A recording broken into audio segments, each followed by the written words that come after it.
In 1983, 38 IRA inmates broke out of the Maze prison, 10 miles from Belfast. It was the most audacious escape since Colditz. This is the story told by 3 of the leaders of the escape, and for the first time, a prison officer.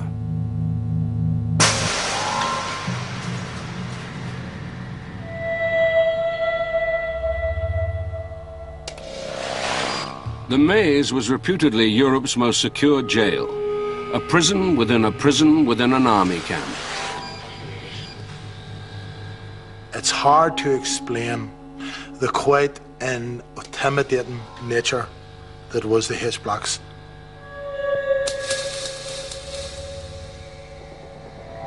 Sentries and sensors and alarms and cameras, and even the fact that the jail is situated more or less inside a British Army military camp.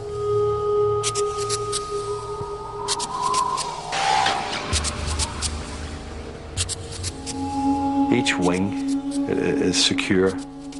Each leg of the H in the block is a secure unit. The block's a secure unit. Then that is also in a phase, which is also inside the prison camp, which is also inside a British Army camp. If you want to get out of that there, you have a series of things to do to go from point A to point B, and it's all designed as a hyper-secure unit. There was this aura developing of, this was an impregnable fortress, the only way you get out of, jail. And in fact, of course, the British government and Maggie Thatcher were boasting about it. It was in a wooden box. It was virtually impossible for any individual criminal to escape. But its designers hadn't accounted for a prison population who considered themselves an army.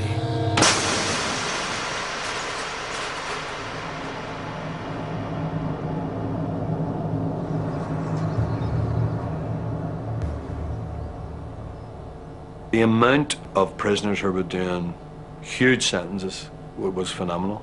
So there were loads of life sentence prisoners, 20 to 30-year sentence prisoners. So in a sense, people had to focus on attempting to get out.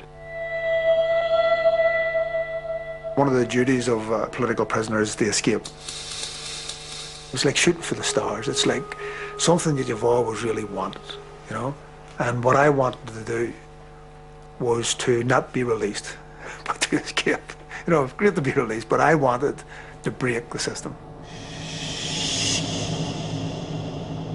You just can't willy-nilly get up and start cutting holes in fences. Otherwise, the security apparatus is on top of you morning, in and night. The camp staff decided that something needs to be done to coordinate this. The camp escape officer who was appointed was Larry Marley. Immediately, he set about establishing an escape department. He wanted to create a collective ethos within the jail about an approach to escapes. So they set about organising an escape officer in every block. They set about setting up an intelligence officer who was to bring in intelligence.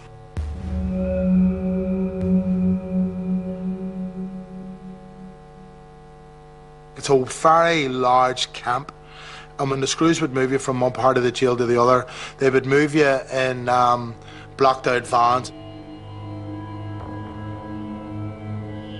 They had a policy of providing you with the most limited view of the jail. Larry set about a plan to first of all demystify the jail.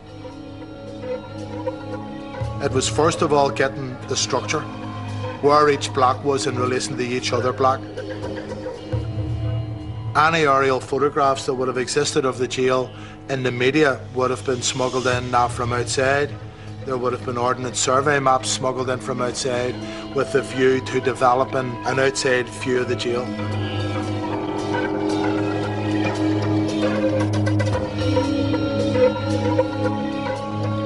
The intelligence gathering process, the most obvious aspect of it was prisoners moving about the jail. We then made ourselves available for work with the view to infiltrating the system. So prisoners were then working in the prison hospital, prison administration areas, the kitchen, going out on visits, coming back from visits. There was prisoners going out on parole, coming back from parole. Larry then had working with him a think tank, a wee core group, who would go through the information coming in from a central perspective. He was also very innovative, and he used to encourage me when I would say about, look, I think we could do this and do that. And he said, listen, you need to think big. Let's think big. Never mind 4 or 5 people. Why not 20, 25, 34? Why not 40? Why not 50? Think big. Always think big.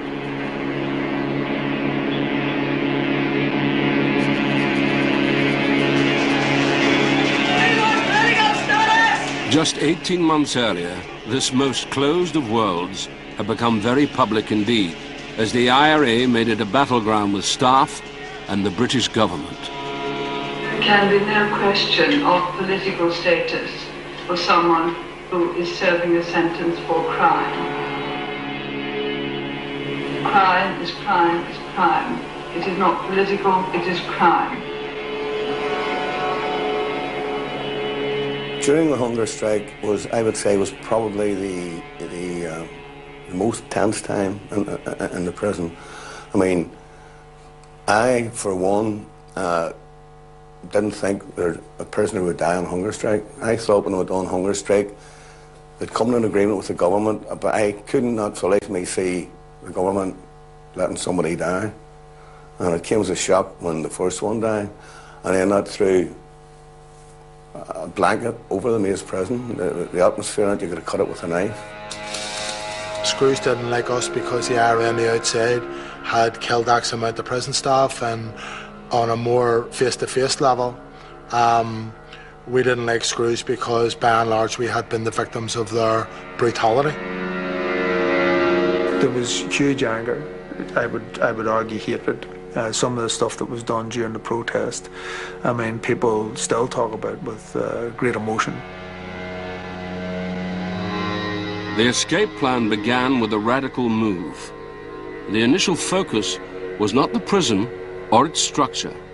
The first walls to scale were in the prison officers' minds. Part of the change in tactics was to have a better, if that can be the term, certainly a more working relationship with the prison staff. We sat down and we planned the approach to the Screws with regards to trying to create a friendly environment. Part of that was talking to Screws by their first names, arguing with them over calling us by our second names. I mean, if they said story visit, you say, "Man ahead, John, the name's Bobby, what are you shouting like that for?"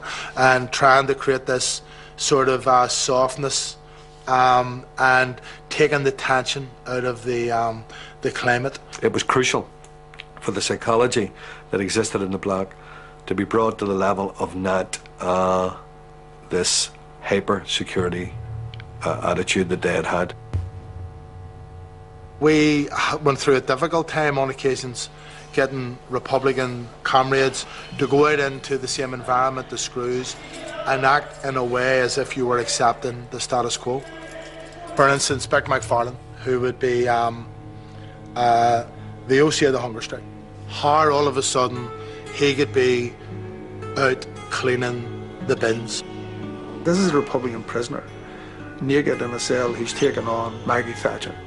And then all of a sudden they have him brushing yards. And their attitude actually, strange enough, was in some of them, was they thought they broke us. Others, you know, were a bit suspicious, but there was ones there who actually thought, oh, we've got these guys now. When the Screws come down the wing, you'd actually stood helping them with a crossword, or you'd have been bantering them about the football. It also then, when you're sitting down, you're making them tea and you're having toast, the conversations will move on to other things. Through conversation that way, you end up acquiring information as well, just through a process, which is, it must be a nightmare queuing up to get out there. Nah, I know what I do, blah, blah, blah. You know, it must take us an eternity getting off duty. There's 200s going out at the one time. No, but sure, we stagger it, and this is what you do. And sure, I can go out, and what I do is slip off early, and that PO lets me away 15 minutes early because, see, at such and such a time, that's when you get the big. So somebody's running after telling you that the worst time in the world to go through that gate there is at 3:45.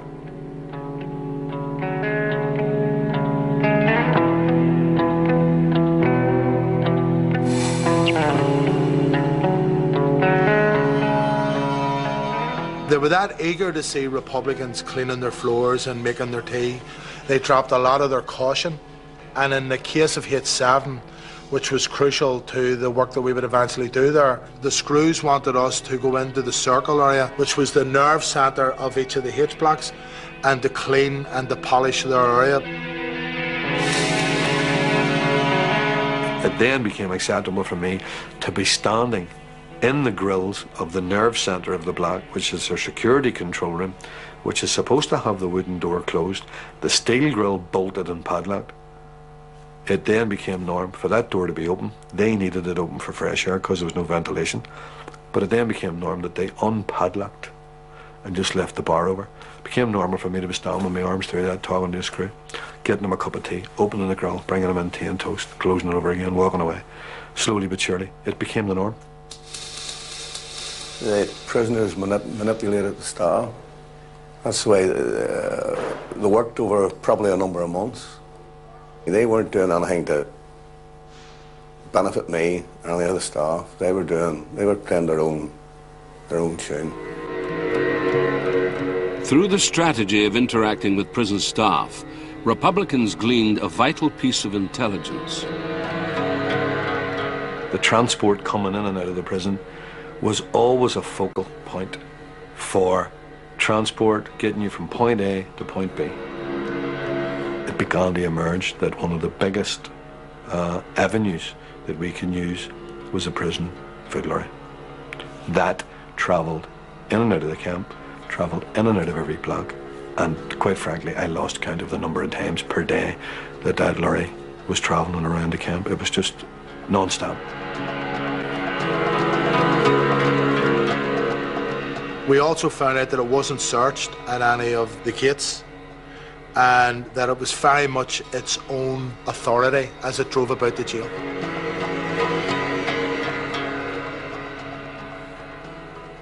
They also learned through intelligence gathering that it went outside the camp for Screws who were doing what was popularly called homers, and that would be like moving furniture or just using the lorry for whatever reason they wanted to use it on a personal basis. But what it meant for us was that the Screws who were dealing with the front gate, or the Brits on the front gate, would be used to seeing it going in and out, and that was a crucial piece of intelligence for us because that assisted our plan. In theory, walls could be climbed over or tunnelled under. But what if the prisoners could simply drive out the front gate? People get lazy, they don't want to do the checks, they get used to the faces, which is why the driver of the lorry became so crucial. We then considered whether or not we had infiltrated the system of the jail enough to actually plan the takeover of a whole H block. A block housed 4 self-contained prisons in the legs of the H, called wings. These were controlled by what was known as the circle within the bar of the H. If you were to take over a block, you had to take it from the circle out. Because to take it in the wings, how would you get into the circle if there was any noise and all that? So you had to take it from the nerve centre out. The H blocks were designed for individual control. They were not designed to deal with Republican prisoners of war who would organise and control and exploit the conditions that they would find themselves in. Anybody looking at a H block would see it as a nightmare scenario from the reverse, who would say, whoever gets control of the circle, and in the event that there's 120, 130 Republican prisoners here, controls the block. We sat down in the block to look at all the different aspects, and then we were then charged locally in the block with the responsibility of putting the diagrams together, indicating the alarm points, how they would do point A, how they would take point B, how many people was required. It was meticulous. Some of the stuff was totally and absolutely meticulous because we needed to be able to sell the escape to the IRA outside. We had to be hyper cautious because it had to be written. There is no other way. There was no other way of selling an argument other than putting it in paper and handing it to somebody. So it was all done in miniature.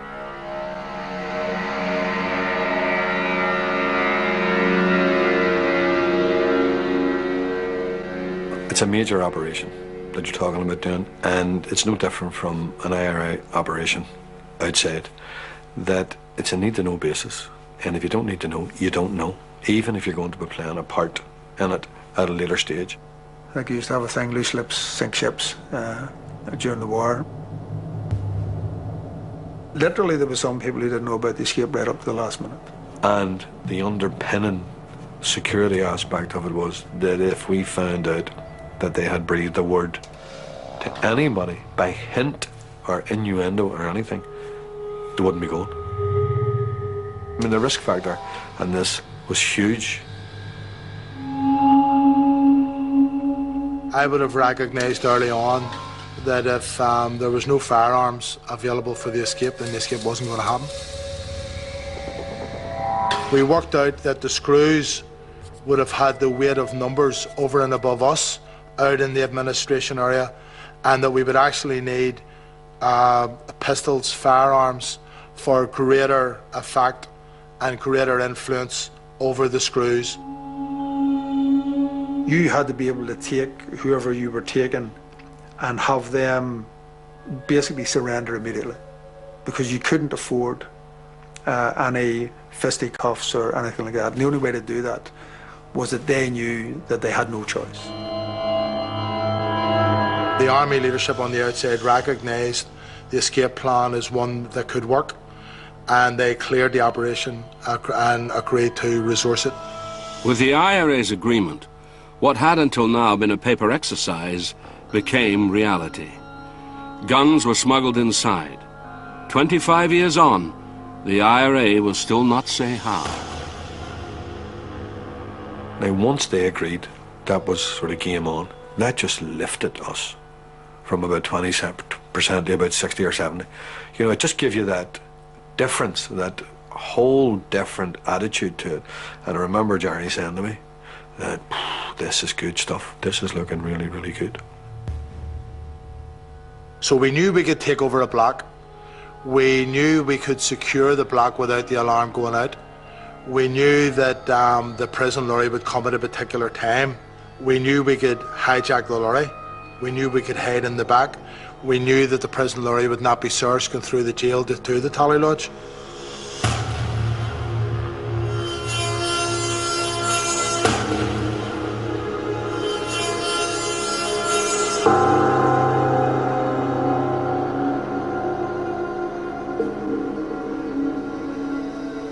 The reason we chose a Sunday was Sunday is a closed day. There's no visits, there's no movement inside the prison other than food lorries up and down or somebody going to hospital.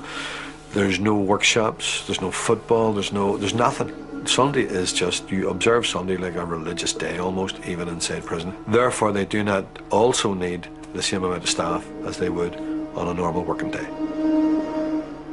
You're up on that day, there's a sense of there's a wee apprehension about the day, and there's a sort of sense of something's on here.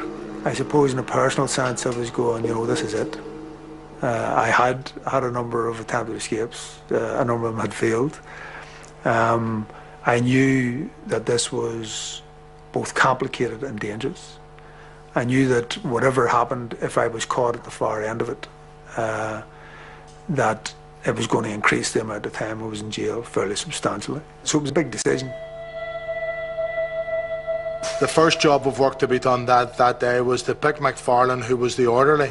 His job was to take the names of all the screws in the block, because we needed 12 uniforms and we needed to identify, knowing the prisoners who they were for, the screws that we would take them from for size and fit and stuff like that there.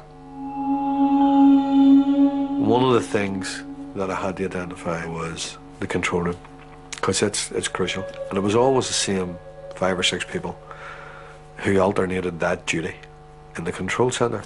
And out of the 5 or 6, there was only one of them that we felt would create any difficulty in a bad situation, and he's the one that was on. That day it was John Adams was on the control room, and I was chatting to him, oh, early start today, early away. No, I've took on a full duty today, and I went, Jesus Christ. After months of winning the warders over with fake friendliness and tea and toast, It was time to reveal their true intentions. 38 men, a dozen with key duties, would launch an escape planned with military precision. I went out, down the wing, out into the circle, overalls on, pistol down the belt. Jerry Kelly followed him out a couple of minutes later from another wing. He also had a firearm. Tony McAllister followed him out, and Brendan Meade followed him out. All of those prisoners were armed with a pistol. Those were all prisoners who were orderlies in the general circle area or had reason to go in and out of it, and Screws were used to seeing them there. At the point that Bick decided the operation was ready to commence, he was to shout the word bumper. And then Bobby Story, that was his way of getting out. He was going to bring the bumper out. Bumper is a floor polisher. And then that was us on the move. The bumper command signaled a 90-second countdown. In that time, Bobby Story and his team would have to silently capture 4 prison officers, all gathered in one room. We talked about and practiced bringing a level of aggression to each of the moves in order to deter anybody from resisting us and to offset the likelihood of our having to use the firearms. You use verbal aggression to put it across. You know, you make sure they know this is an IRA operation. You make sure that they know you will act if you have to, but you won't act if you don't have to. And when I closed the door, there was 4 prison officers in the room. We produced our firearms. We had practiced going through the drama of very dramatically producing the guns and pointing them at their heads. And then we had to whisper, which we were concerned might undermine the effectiveness of the threat that we were trying to achieve. But we produced the guns and we said, get down on the ground. I then cocked the weapon that I had to let them know, because they're familiar with weapons, that the weapon was real and that it was ready to fire. They then moved off their seats and got on the floor. Story would then move to a pivotal position within the circle. Everything had to be done by line of sight. When I went out the door, Jerry Kelly could see me, Bick McFarlane could see him, the 2 lads who were talking across the circle could see me, and when they went down the wings to arrest their screw, the lads in the wings could see them. It was like the pebble in the water. It was like a ripple effect of a pebble in the water. And the circle's gone out in opposite direction, but at exactly the same time. And we were trying to get that effect. So it was just that bang, bang, bang, bang, all second after second. As soon as I see you taking him, I take this guy here. Key to the success of the plan was taking over the control room, which oversaw the block and communicated with the outside world. The problem with the control room was that where he sat, you had an intercom, there was a panic button, there was a radio, and there was a telephone, right? So he had all of those, which were within his reach. So it was crucial that he didn't make a move, and he was actually the person we were most worried about. He was the person we did not want in the control room. And the problem was there was a gap between me and him. He said, don't have to move. Get on the ground. This is an IRA operation. If you move, I'll shoot. If you do what I tell, you won't be hurt. He says, if anybody phones here, you ask them what the problem is, you then take 30 seconds, and whatever the problem is, you go back to them and say, look, that's been sorted. And he says, well, what if they don't believe me? And I says, John, you make them believe you. Your life depends on it. But there was one room in the block that was a blind spot to the men who hoped to escape from the maze that day.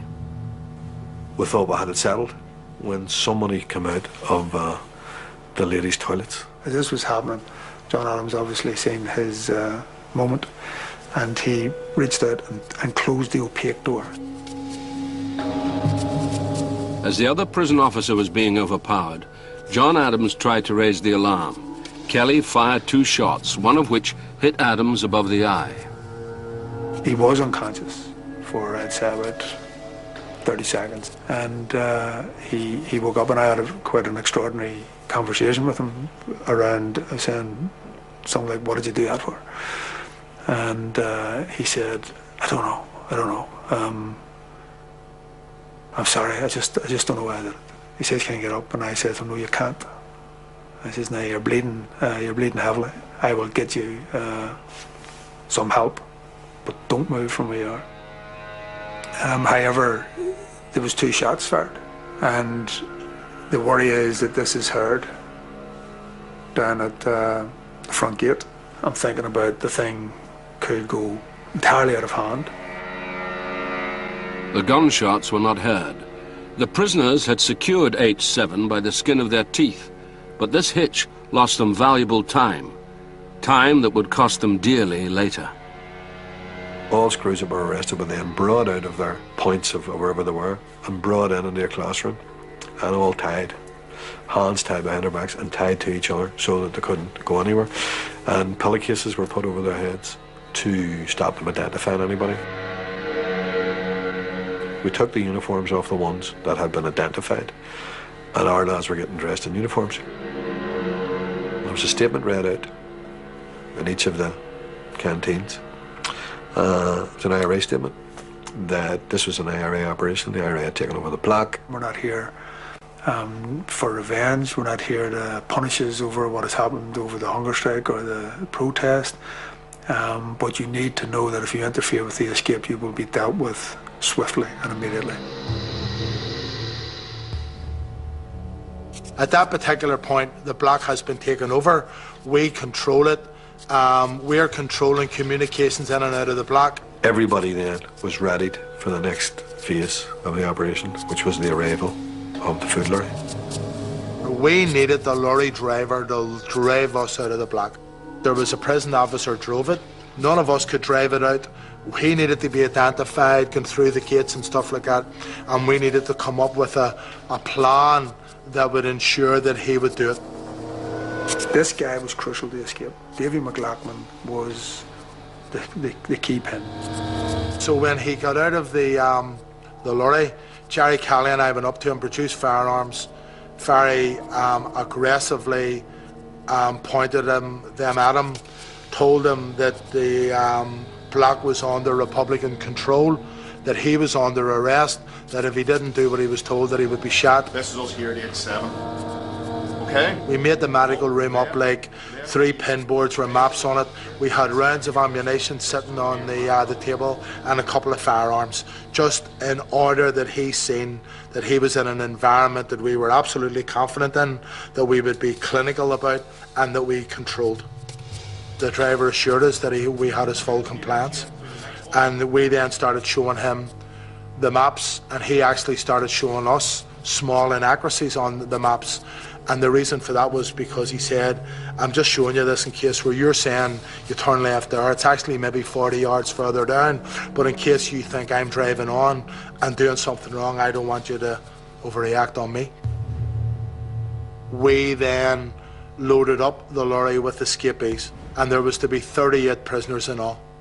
Jerry Kelly was the only prisoner that did not get into the back of the lorry. His job was to lie across the well of the lorry, below the legs of the driver.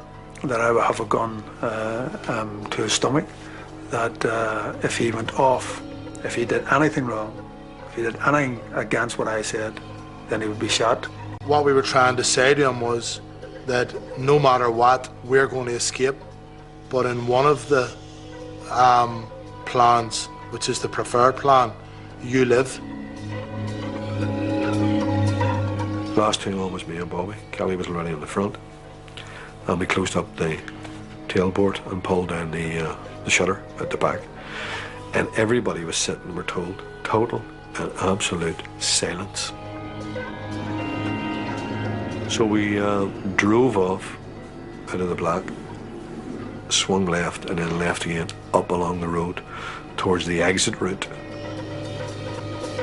There were just 3 gates between them and freedom, but their greatest hurdle lay ahead, taking the tally lodge, the control room for the main gate. I knew the route. even though I was lying down, you could see out, and I knew exactly the route down and right down to the Tally Lodge. I knew the gates we had to go through. You could hear the guy down at the gate shouting up to the driver, "All right, Davy, how's it going?" And he had the gate, the hydraulic, opened, and we drove straight through.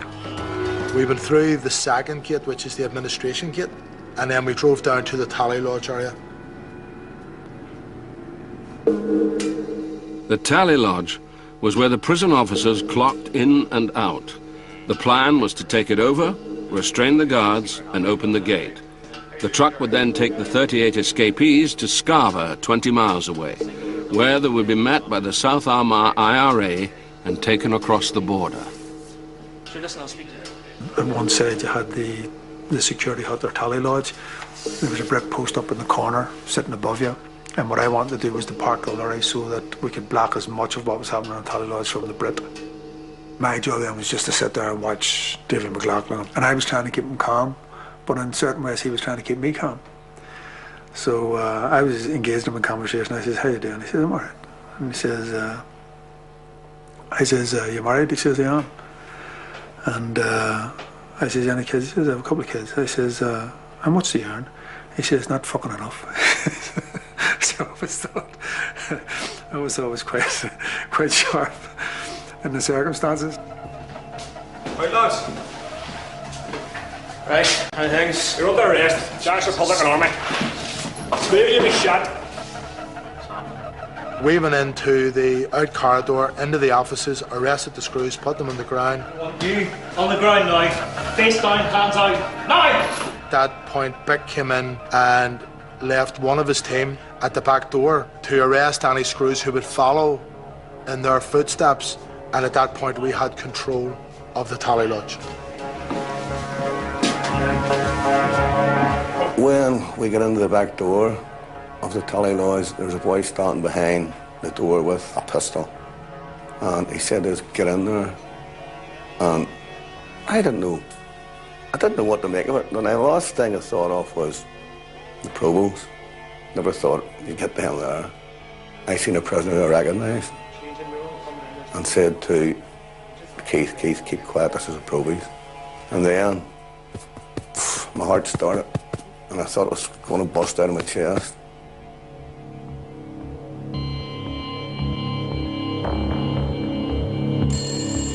A phone call came through to the Tally Lodge.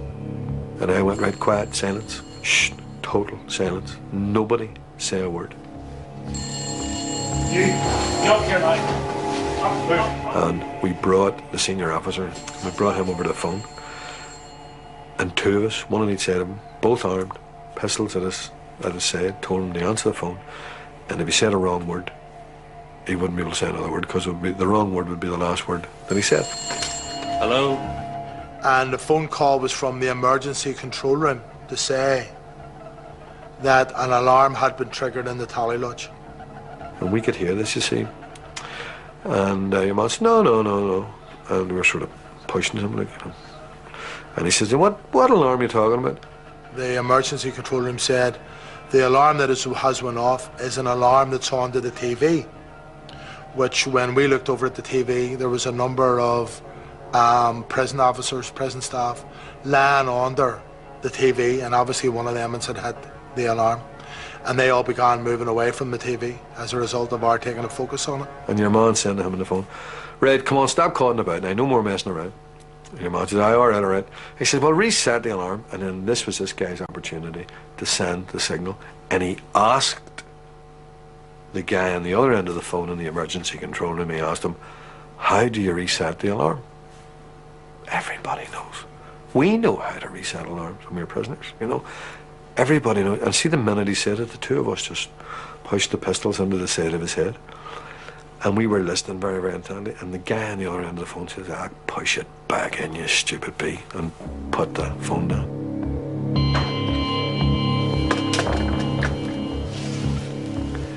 And this guy drained, just physically turned white, you know, the same colour as his shirt, because he tried to send a signal that something was wrong, and the other guy didn't pick it up. We had actually hit this place probably about 20 minutes later, 15, 20 minutes later than we should have, which coincided with the change of duty on and off at that period. That was causing us problems because screws were coming off duty, screws were coming on duty. It was very quickly that we had in the region of 24 prison staff arrested in the Tally Lodge area under gunpoint, and the numbers were mounting. Our lads were standing in what we would always describe now as like a sea of screws. They were just surrounded by screws in onto their legs everywhere. I could see these boys, and to me, although they were in control of the Tally Lodge, they weren't in overall control of the whole situation. And this boy was saying me, and I said to him that I think we could take them. I said, I think we could take these boys here. And I don't know why he overheard what I said or why he just seen me speaking to somebody, but I was told in no uncertain terms to keep my mouth shut. He says to me, are you a hero? You're a fucking dead hero. And he pointed a gun at The me. prisoners had exploited the jail's weakest link, the prison officers. But the staff's anger and humiliation unleashed an unexpected strength. It's unexpected. I will never know what happened. It just all pandemonium broke loose. I don't know who threw the first blow. I don't know what happened. Just everything was pandemonium, scuffling everywhere around me. I ran out and shouted the pick, "That's it, go, everybody go." So I went down to open the gate, got the gate the whole way back, ran back in towards Bobby. See, when I did that, they drove 2 cars in and blocked the exit of the lorry. So the lorry wasn't going anywhere. So Bobby then said to me, open it, let the lads out. I remember then, I looked to my right, and there was something out of the back of the food lorry, and I thought, they were never going to stop jumping. There was a fight in this little open area, and there was a Brit in a box, sentry box, on top of the hydraulic gate to the right of it, literally 10 yards away. And he saw the fight. He saw half a dozen of us batter lumps out of each other down at this gate, but everybody's in uniforms. He didn't see any guns, he didn't see any weapons. The escape descended into a fight between prisoners and staff. 5 officers were stabbed. I seen Jimmy first, lad, and Jimmy's words were to me, he says, "Campbell, the bastards have stabbed me." And I said, "Where?" And I think it was his left arm he lifted, and it was just below his armpit. But I said to him, "Jimmy, you're going to be okay because there's not much blood," and there wasn't really an awful lot of blood.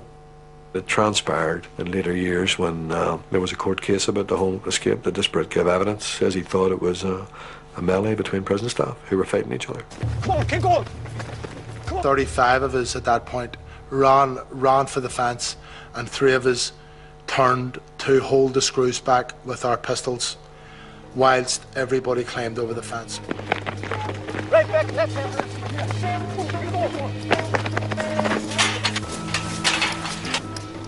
So we were going after these boys over the field, and one of them turned around and pointed a gun at me, and I thought it was a replica, and I kept running at him, and that's where he shot me. He shot me in the leg, and well, I went down, that was me out of it then.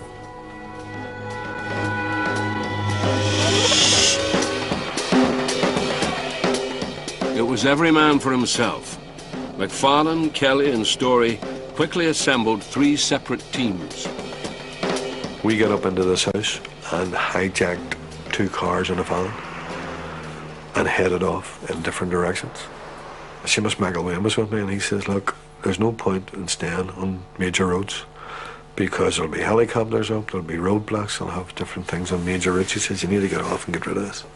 After us just hijacking it, you need to get rid of this," he says. And he was the only one in that car, of the 8 people in the car, he was the only one from the countryside. Everybody else was either town or city, and had no sort of field craft as such. But he knew, countryside's different. You need to lose all sense of visibility that anybody has of you, become part of the countryside, so get rid of the machinery.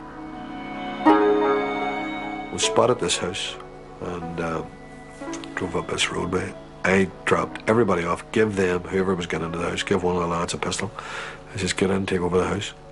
And the beauty about this house was, you're looking at the doorway on the way in, and to the right was a doorway of like a built-in garage. So to all intents and purposes, from aerial view or peelers driving past, to look in to see the car that belongs to the house, and the Merc disappeared from the face of the earth.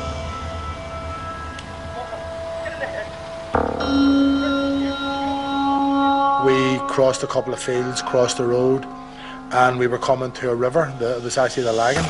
We then hid along a hedge and got into the water and hid onto the bank. There was a couple of cows in a field facing us, and they started running off. One of them was startled. We thought people were coming, and they did. It was RUC, military police, and prison staff. They were shouting about prisoners having been seen. One of the RUC men, he pointed over to where we were and said, look at the way the water ripples on the bank there. And he think that's odd and stuff like that. And then he finally handed over his rifle to another RUC man, got down into, if you like, a press-up position for a look under the lip, and he was able to see clearly our heads behind the reeds. We were just clear to be seen. They took us out of the river. This was all under gunpoint, and then they stripped us naked and marched us up to a jeep, and then they brought us back round to the jail. They dragged us out by the feet from the van, dragged us in, kicked us into the punishment cells. Jerry Kelly and his team made it to a nationalist housing estate in Lurgan, where they made contact with a former H-Block comrade. My memory of it is that Match of the Day was on. He was sitting there watching it, and I shouted he had a nickname, I shouted his nickname. And I mean, literally lifted about sort of whatever 6 inches off the sofa. And I says, "It's Jerry Kelly, take it easy." I says, "We've just escaped from the H-Blocks." He says, What? And then he sort of started recognising me. And he was sort of trying to get the information. He says, "When, how many? It hasn't been on the news." And I says, "We've just escaped." I says, "Well, we're seen coming in here." I says, "We stopped at the shop." I says, "You need to get the OC." I says, "And we need to be out of this district in 5 minutes." Mass escape from the maze. A prison officer killed, more than 20 Republicans on the run. Maintenant, en Irlande du Nord, une vingtaine de prisonniers se sont échappés de la prison de haute sécurité. The fields and hedgerows around the jail have been bristling with heavily armed soldiers, while helicopters have been circling overhead. It must have been the following day when people came down to visit me and told me Jimmy had died. I found it hard to believe because I seen the blood on his shirt, and to me it was only a spot of blood about the size of the palm of your hand. There was no great deal of blood, but there you go. 38 prisoners escaped. 10 of them were recaptured by tonight, but the remainder are still at large. Any way you look at it, the escape from the H-Block has driven an astonishing battering ram through one of the most carefully constructed high-security prisons in the world. It is a very grave incident indeed, the most serious in our prison history. The Secretary of State, Jim Pryor, has set up an inquiry immediately, and I think we must await the result of that inquiry. In the meantime, everything is being done to try to find the escaped prisoners and return them to prison.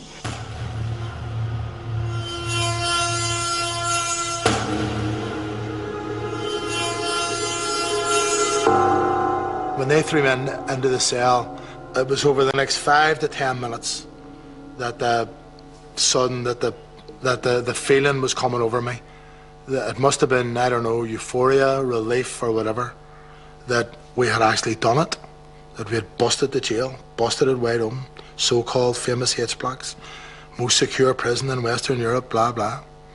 A Thatcher's dream, her sort of breaker's yard, that I was full of adrenaline, euphoria, relief, feeling absolutely successful in everything that we had tried to do that day. And I can honestly say that my personal circumstances did not permeate through to me in any way that I can remember. You've taken over a house with a husband and wife and 3 kids, 2 lads at about 11 and 12, and a baby at about 9 months. We just said, look, if we can secure a promise from them not to go to the peelers for 24 hours, we'll take it at that. That'll give us a head start. So I said, how are you going to do that? So I said, well, I'm going to talk to the woman. So I actually said, here, look, I'm left with 2 choices here. One is, we're going to leave here as quickly as possible, as soon as possible, and be out of your lives. And I says, and the only way that I can guarantee that you don't lift that phone is that I take the eldest one of your kids so far down the line with us and release him. And the woman was just horrified by this prospect. And she says, you wouldn't do it, I wouldn't do it. And I says, well, the second choice is that you, as a Christian, will give me your word that you will not contact the authorities. So they gave a promise, and she says, you can tell your boss that just to prove it to him, if he's a man of his word, we're people of our word, and we're prepared to get the good book out and swear on the good book that we'll keep our word. So he got all the family to put their hands on the Bible and swear that they wouldn't divulge anything for the period that they had agreed to. 72 hours. She agreed to 72 hours. Forgive us our trespasses, as we forgive those. The OC who I knew had been in jail with had arrived. He says, I can put you in an old dump, an arms dump. He says, it hasn't been used for years. It's on the floorboards of a house. And we said, well, if it's a dump, it's never been found, and they've been raiding lurking for whatever number of years we were doing it, it sounded the best option. But when we would get down, the surprise was, we were expecting a dump to be able to sit up on it or something. You weren't able to sit up. It was actually under 2 rooms with a connection in. You couldn't actually turn, if you were lying down, so you could only lie down, and you couldn't actually turn without hitting your shoulder on the rafters. So it was fairly tight. So we said to the couple that were there, we'll just stay down, unless, as the children would say, you had to do number 2s, unless you couldn't afford. But I mean, if you're in it or whatever, we got coffee jars and all sorts of stuff down to say that that's the best way to do it. We spoke in whispers anytime we could speak anyway. We got a radio down with an earpiece to try and hear the news, so we were hearing straight away what was happening in this, because it was obviously headline news and all of that. And of course, if you aren't up getting showered every day and what have you, then after a while, because we were there for 2 weeks, after a while you start to smell, and we might have been used to smell, but we knew clearly that there was body odours and all of that.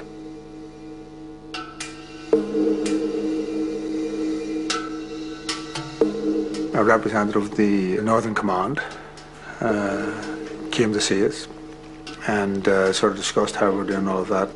And I was dizzy when I went up. I went up to talk to him, and I was actually dizzy. My balance was gone when I went up. So it was that type of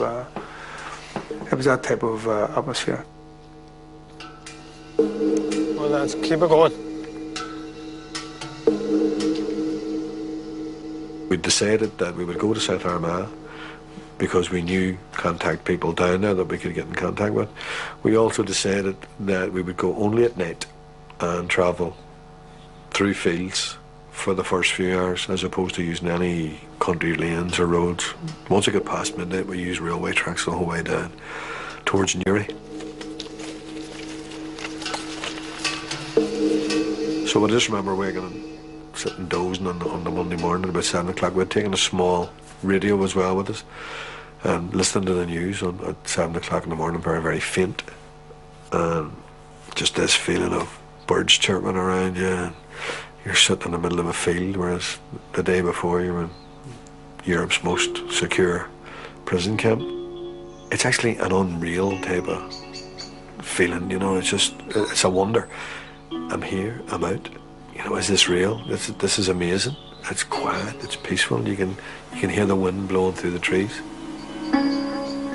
Come about 8 o'clock at night, we headed off again. Same thing again, over fields, fences. Now people were getting tired, and because you'd walk all night you'd set off about 8 or half 8 at night, and you'd walk, you know, as continuously as possible, right through to about 4 or 5 o'clock the next morning.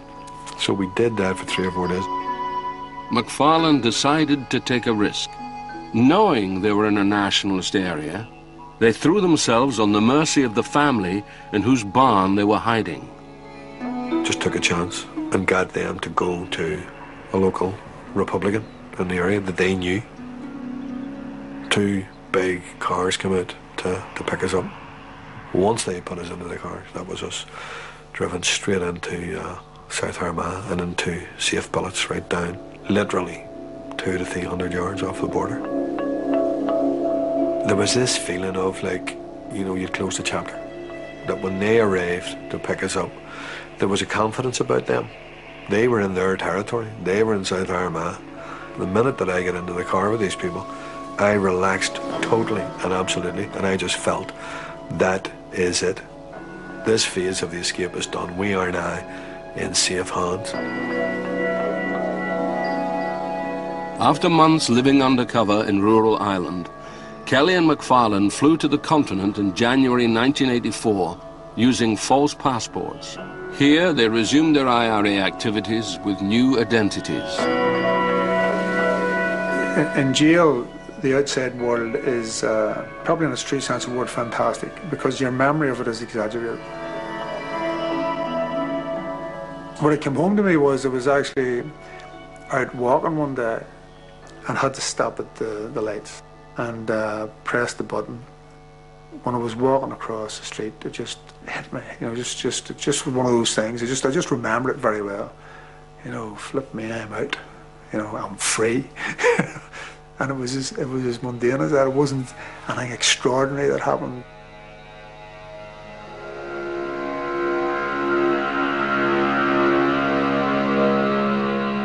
Life over there is different because you do have a false identity. You become somebody else. You're a face that nobody knows. So you are able to go and walk the city streets of Amsterdam or anywhere, any of the major cities in Europe, bar of course England. You're able to go and live anonymously. Being on the run, I mean, it can be a very lonely place. You're in Paris. Paris is whatever, 10 million people in it. You do not have friendships, you know, so you're like in the middle of a sea of people but without relationship.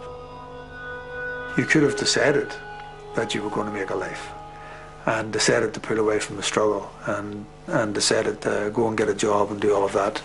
But that was not my decision. My decision was to remain with the struggle. I had made some decisions which were impacting on very many lives, not just my own. You can have a normal life, with the exception is you're always watching over your shoulder for the wee odd glitch that might happen or something isn't right. And you obviously have a set of procedures, you know, security procedures that you adhere to religiously every day. A car accident was enough to put us back in jail. You have to realise that's the atmosphere you're in. So once they start doing any check, you're gone. Kelly and McFarlane remained Britain's most wanted. The escape had been a propaganda coup for the IRA and a personal affront to Margaret Thatcher. When the Dutch security people came on top of us, it's hard to say as to how they came about it. We called it wrong, basically, because the next morning they were onto the apartment. They had got onto the apartment somewhere. But in the heels of the hunt, it was 5 o'clock in the morning when the windows came in, the stun grenades, the flash grenades, and the armed security people from the Dutch police were just in on top of you, through windows and everything. They came in basically like an SAS squad, and the next thing I know, this guy had a machine pistol in my mouth. And he was shouting at me, and what came through to my consciousness, because I thought it was gone. I actually thought it was a bomb, you see, it was the first thing, and then I realised it was okay, and then these guys were gone. And he was shouting in Dutch. And that's what came through to me. And it was actually, when I heard him shouting in Dutch, it was actually a relief. It's a frightening experience, and the thing I'm thinking of is, you know, if that was the Peelers or the Brits or something coming on top of you, you'd be dead before you know it.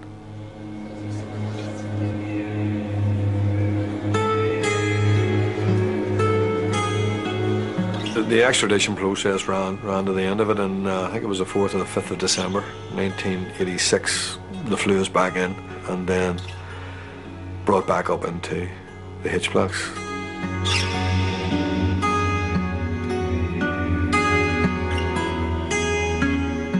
And they brought me into H7, and they brought me onto the same wing that I had escaped from. And they actually had the SO of the block that we arrested on the day of the escape standing in the circle when I walked in. He was the guy who was in charge of the block that day we escaped, to welcome me back in and assign me down to the wing that I was going into. They thought that the thing to do, it was like something out of one of these detective shows, you know, bring them back to where it started so that they'll never do it again.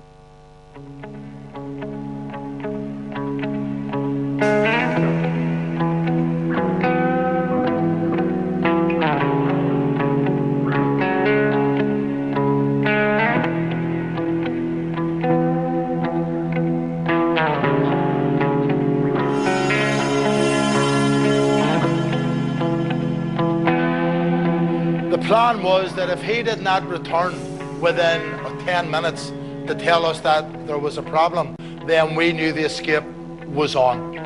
At the same time as Spick went into the circle, Republican prisoners in each of the 4 wings began preparing to arrest the screws who were in their particular wing. The next part of the operation then was that Vic McFarlane would go into the circle area, walk over to a grill here, and actually shout down to these wings, has anybody got the bumper? The bumper was in